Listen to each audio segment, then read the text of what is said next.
Tenemos el síndrome de supresión. El síndrome de supresión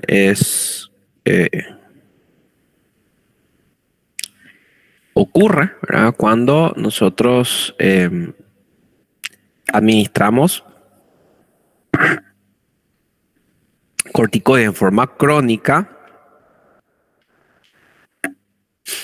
y terminamos suspendiendo la medicación, el tratamiento, ¿verdad? Eso generalmente ocurre después de 10 días más o menos. Por eso es que se recomienda hacer tratamientos cortos si nosotros tenemos la intención de suspender el corticoide de forma brusca. Hacemos tratamiento por 5 o 6 días y después suspendemos si es que vamos a suspender. Si es que hacemos tratamiento por 7, 8, 9, 10, 11 días, generalmente la suspensión no debe ser brusca. La suspensión tiene que ser gradual. ¿Por qué? Porque si suspendemos de manera brusca, podemos tener una insuficiencia suprarrenal. ¿Por qué? Porque el uso continuo de corticoides produce una disminución de la ACTH y produce una disminución del tamaño de la glándula y de la producción de cortisol.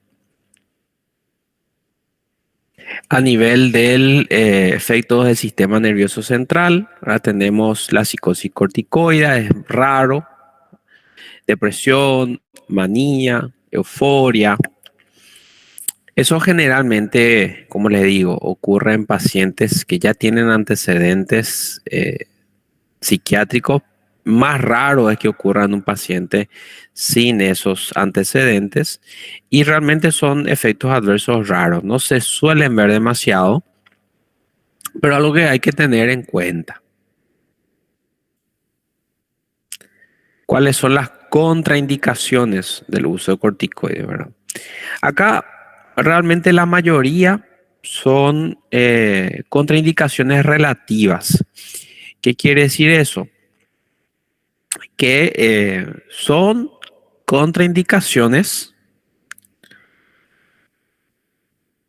pero, contraindicaciones relativas significa que se puede dar el medicamento, o sea, le podemos dar el medicamento de todas maneras, pero hay que tener mayor cuidado, ¿verdad? Hay que tener precaución, cuidado.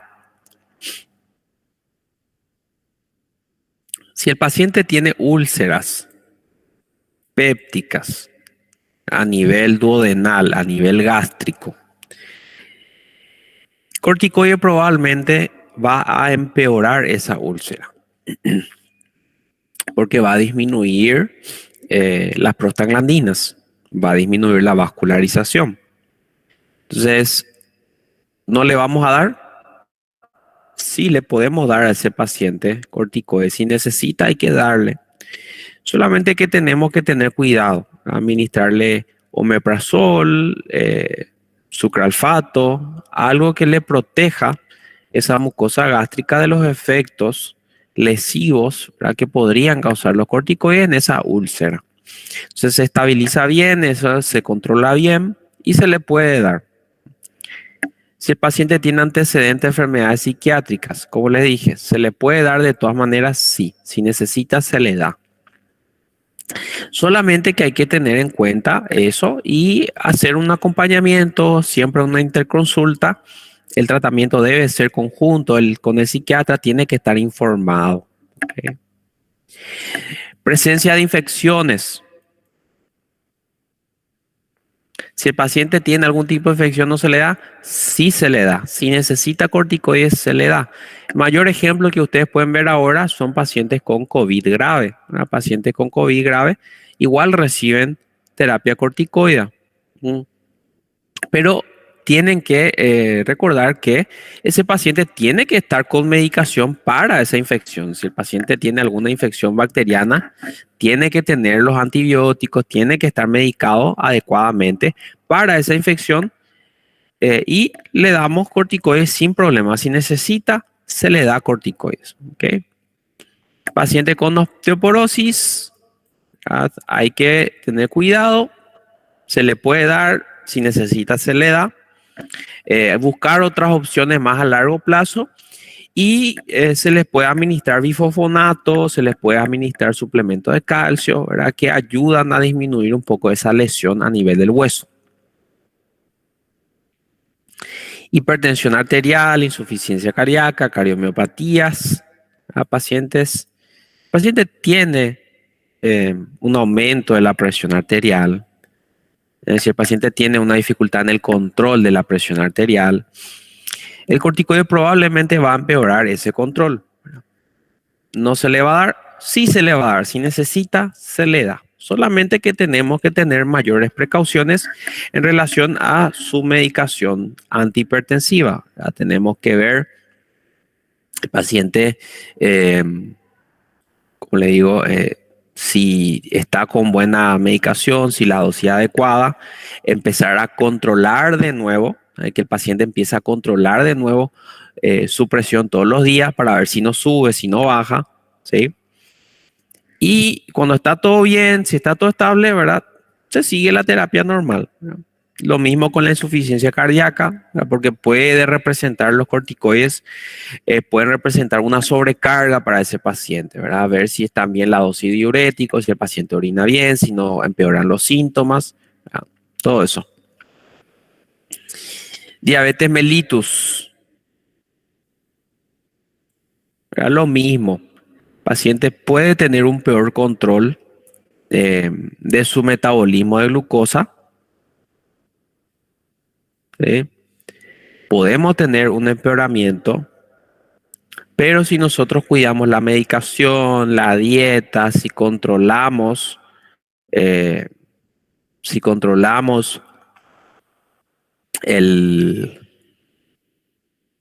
el, las medidas de glicemia, o sea, la glicemia capilar, y vemos que no hay ninguna alteración, o si hay alteración, corregimos la medicación antidiabética, se le puede dar normalmente, ¿sí? Si necesita, se le da. Pacientes inmunodeprimidos, SIDA, trasplantados, oncológicos, también lo mismo. Si necesitan corticoides, se le da, pero tenemos que intentar compensar esa inmunidad, ¿verdad? Si tiene paciente con SIDA, tratar esa inmunodepresión, eh, utilizar, ¿verdad? Los antirretrovirales, ¿sí? Antecedentes de miopatías, ¿verdad? También hay que tener más cuidado nada más. Y las indicaciones terapéuticas, ¿para qué se suele utilizar? ¿Se puede utilizar como antialérgico? Sí. ¿Verdad? Sobre todo para prevenir, ¿verdad? Alergias crónicas sobre todo. Como vimos, los corticoides disminuyen la respuesta de los mastocitos a la inmunoglobulina E y mejoran todos estos síntomas de la alergia, sobre todo si el paciente tiene una alergia crónica, una dermatitis crónica, una conjuntivitis crónica alérgica, una rinitis crónica alérgica. Si tenemos la presencia de todo eso, podemos utilizar, ¿verdad? Los antialérgicos, o sea, los corticoides como antialérgicos. En el asma bronquial, por ejemplo, el asma bronquial es una patología inflamatoria, ¿verdad? Que tiene un componente importante ahí del mastocito, de la inmunoglobulina E, de la histamina. Generalmente los corticoides se suelen utilizar por vía inhalatoria para disminuir esa inflamación, para disminuir esa respuesta de los mastocitos, para disminuir la liberación de histamina, para disminuir esa respuesta. ¿Ok? Entonces, para en general situaciones donde tenemos un componente de hipersensibilidad tipo 1 funcionan muy bien. Pero ustedes saben, sus efectos se ven recién a las 5 o 6 horas, entonces no funciona tanto como tratamiento sintomático en el momento. Para eso podemos utilizar antihistamínicos, por ejemplo, pero sirven para disminuir futuras crisis, futuros efectos y después de 6 horas también ese efecto agudo.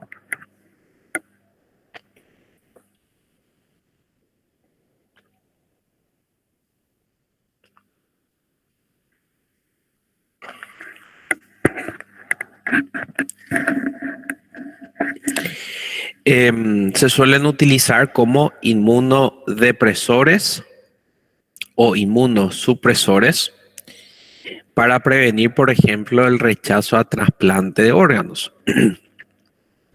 Paciente que va a recibir trasplante, normalmente, por ejemplo, yo voy a recibir, vamos a decir, un riñón de otra persona y ese riñón no es completamente compatible, a no ser que sea un gemelo idéntico. Ese riñón no va a ser completamente compatible, ese riñón va a ser diferente a mi riñón. Y mi sistema inmune, tarde o temprano, va a terminar atacando ese riñón, que detecta como algo extraño. Entonces, ¿qué pasa? Nosotros tenemos que disminuir mi sistema inmune para poder tener una respuesta beneficiosa en el trasplante, o sea, para que ese riñón me dure más tiempo. Me puede durar 10, 15 años si el tratamiento inmunosupresor es adecuado. Entonces, para prevenir el rechazo se suelen utilizar corticoides en combinación a otros inmunosupresores. Para enfermedades autoinmunes, el lupus eritematoso sistémico, la artritis reumatoidea, ¿no?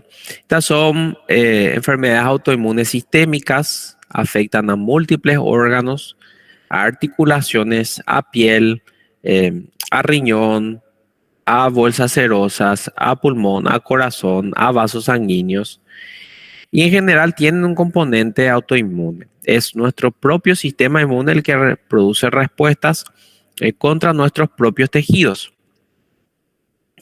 En general, estas enfermedades autoinmunes, si nosotros disminuimos la respuesta del sistema inmune adaptativo, eso mejora el curso de la enfermedad, mejora la inflamación, mejoran los síntomas, las manifestaciones. La polimiositis es un trastorno a nivel del músculo, también autoinmune. La vasculitis es una inflamación de los vasos sanguíneos, también de distintas causas, pero con componente autoinmune en todos. La esclerosis sistémica es una enfermedad también del tejido conjuntivo. La púrpura trombótica, trombocitopénica, la púrpura trombocitopénica inmune o idiopática. Son también trastornos, sobre todo acá de las plaquetas, ¿sí? En todas estas enfermedades nosotros podemos utilizar corticoides, va a disminuir la inflamación y va a disminuir la respuesta autoinmune, va a mejorar el curso de la enfermedad. Terapia de reemplazo. ¿Qué quiere decir eso? El paciente tuvo alguna falla, ya sea en la hipófisis, ya sea en la glándula, ¿verdad? Y el paciente no produce suficientes hormonas. Entonces, ¿qué hacemos? Le damos corticoide por vía oral para suplantar esa hormona que ya no puede producir. Enfermedades gastrointestinales como la colitis ulcerosa o la colitis ulcerativa y la enfermedad de Crohn también. Estas son patologías inflamatorias intestinales. El paciente tiene inflamaciones a nivel del intestino y eso normalmente produce problemas, ¿verdad? Produce un aumento de las fístulas, úlceras, problemas a nivel intestinal. Y tiene un componente autoinmune, un componente inflamatorio. Con esto también, corticoides utilizamos y mejora, ¿verdad? Suele mejorar. Las enfermedades oftalmológicas se utilizan bastante, sobre todo en forma tópica, en forma de colirios, para tratar inflamaciones, ¿verdad? Pueden ser las uveitis. Uveitis son inflamaciones de la uvea, de la capa uvea, coroides, también llamada. Puede ser una inflamación del iris. Generalmente la uveitis aparece en relación a algunas enfermedades autoinmunes también. La uveitis suele aparecer en algunas artritis idiopáticas, en algunas artritis juveniles. Puede aparecer en la enfermedad de Crohn, colitis ulcerosa, otras enfermedades autoinmunes. Y generalmente hay que investigar siempre que nosotros encontramos uveitis la presencia de otra patología. Como es una inflamación, también va a beneficiarse con el uso de corticoides.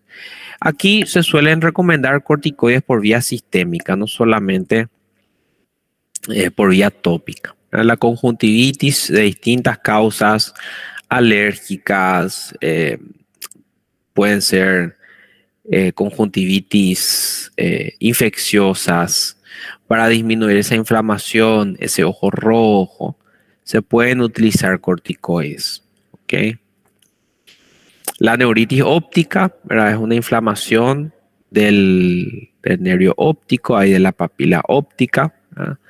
Y también se puede beneficiar del uso de corticoides también. Suelen ser corticoides sistémicos en estos casos, ¿verdad? No adelanta mucho utilizar corticoides tópicos porque no va a tener demasiada penetrancia en una porción más posterior del ojo.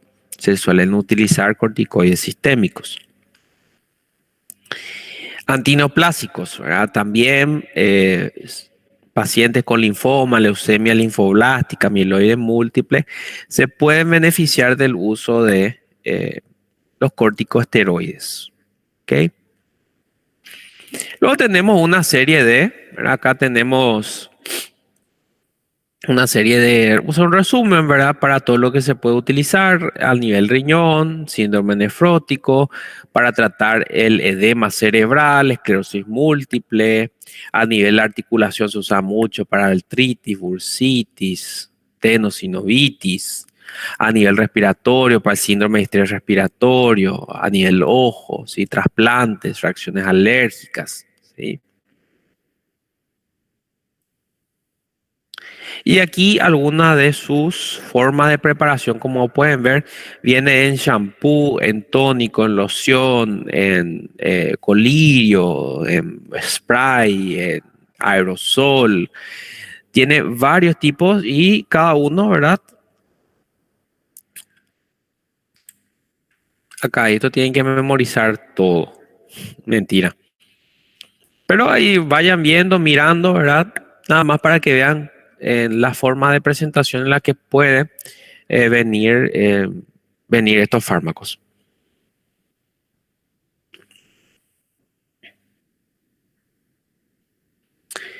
Acá no, eh, más o menos algunos esquemas de cómo se suelen utilizar. Esto no hace falta que sepan, ¿verdad? Nada más información extra por si quieran leer. Bueno, yo no le voy a preguntar esto.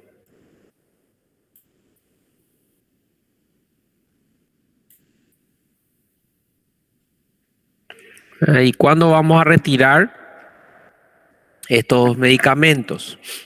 Cuando tenemos ya dosis máxima para una determinada patología, pero no tenemos resultados, o sea, no hay efectos, ¿sí? O cuando ya tenemos los efectos máximos terapéuticos, ¿verdad?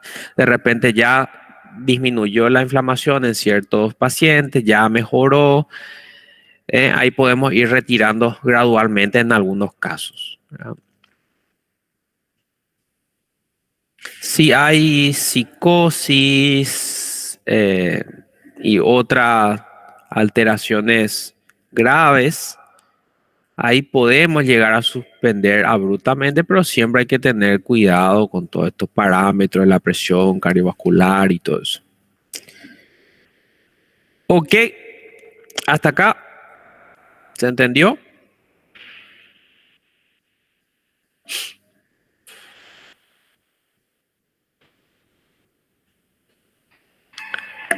Bueno.